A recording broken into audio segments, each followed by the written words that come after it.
Hello and welcome to this video. My name's Kris, I'm an Australian GP, and masks are no longer needed in healthcare settings. But if you're a patient of mine, you'll see that I'm still wearing one. And I wanted to explain why, because I think a lot of people may have forgotten why we were masking in the first place. And whilst it may feel really good to not have to wear one if you find them irritating or whatever, there are some of us that will continue to wear them, and I know I'm not the only one. So if you're interested as to why a GP in Australia has decided that they are still going to wear masks in the doctor's surgery, when they go to hospitals, when they go see their own physicians, and on airplanes and crowded spaces, this is the video for you.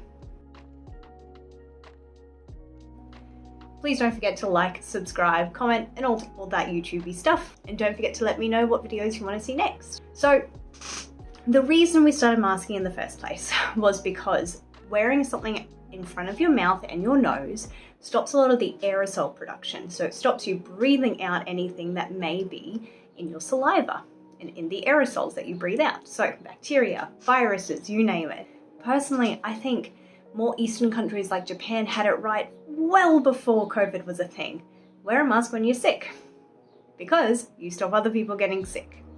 So that really is the heart of reason number one why I continue to mask.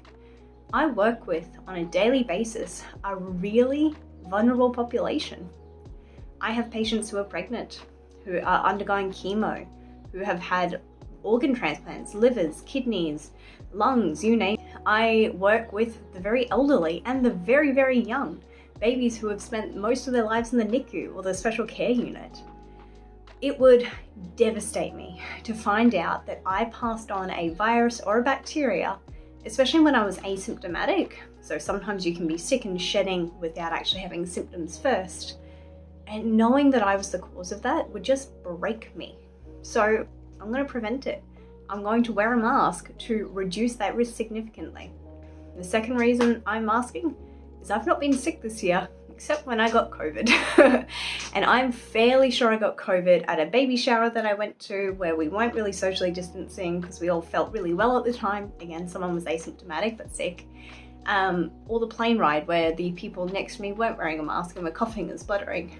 It really works when two people are wearing masks, or at least in close vicinity to each other they are.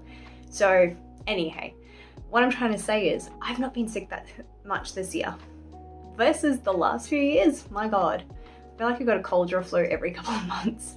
And that's because I work in GP. I deal with kids with gastros, with rhinovirus, with parainfluenza, influenza, with human metapneumovirus, with all sorts of things. And I've avoided it this year. And I can't say now that it's not because I haven't traveled, because I have internationally and interstate. I can't say it's because of hand washing, because I've always washed my hands. It wasn't a big deal for me to change. And I can't say it's because of social distancing, because it's really bloody hard to socially distance now when no one else seems to care. So masks, they've saved me. And I don't get sick leave. If I'm not at work, I don't get paid. If I'm at work and too sick to see patients, I don't get paid unless I'm seeing patients, in which case I'm not giving you the care that I should give you.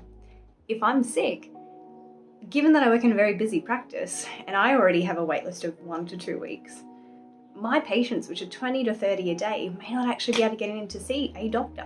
That's 20 to 30 people whose lives have been turned upside down because I'm sick. So yeah, I'm going to prevent that if I can by masking. Also, third reason, I'm so used to it. Honestly, wearing a mask is just like putting on a uniform for me. It's like putting on shoes. It just doesn't feel bad. The fourth thing is I've saved so much money on makeup. I'm wearing more makeup now for this video than I have in so long, especially for work. At work I wear mascara and that's it, because this very overgrown fringe of mine covers my eyebrows, so I don't really have to do anything. And if I'm covered, I don't have to worry about foundation, concealer, blush. I don't know why I touched my nose when I said blush, lipstick, nothing. So I've saved a lot of money too. Also, reason 5, I think we're up to, I don't believe that COVID's actually gone away. In fact, right now, on November 9th, 2022, there are talks about the next wave coming through. Are we going to have to live with COVID? Yeah, we are. It's not going to go away. We're never going to get to COVID 0. However, having had it, and I've got a video about my experience here, I never want to get it again. And I want to avoid long COVID like the plague. Irony there, I'm sure. So yeah, it's coming. It's around, it's still here. I'm still gonna wear a mask, and I'm still gonna hand wash, and I'm still gonna be that person who steps back from you if you step forward towards me, because I want to continue to socially distance, even if no one else seems to. I recently traveled and no one needed to wear a face mask in the airport, and no one has to wear them on airplanes now, and it just felt so foreign to me. I was like, we're in a small confined area. Let's protect each other. And I appreciate there are some people with some conditions where a mask really isn't plausible for them. Panic attacks, really severe respiratory disease, where they, need oxygen or something like that. People with no ears, like lots of things. So if you can, it's a really, really selfless way to protect others and protect yourself.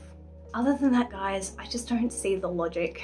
I mean, I get it, people are kind of sick of it, but why can't this be the new normal?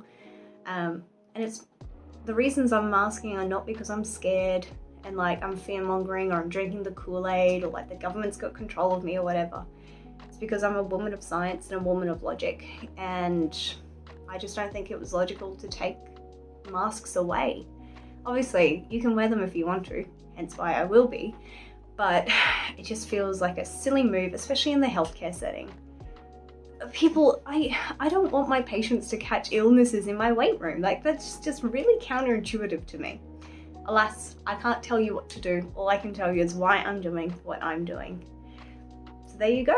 A couple of reasons why I, as a GP in Australia, will continue to wear a mask indefinitely, not only as I practice, but if I ever have to visit a hospital, if I'm waiting in a wait room for my own practitioners, if I'm ever in an airplane or in an airport, and if I'm out and about and I think that I can't socially distance. So yeah, I've continued to wear them in the shopping centre if I feel like I can't distance well enough. I really don't do anything else.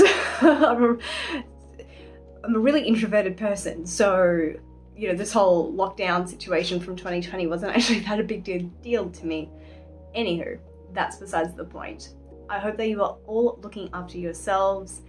Again, don't forget to like and subscribe and all that stuff. Let me know what you want to see from me next. Until next time, stay safe, stay healthy, and I'll see you in a video very soon.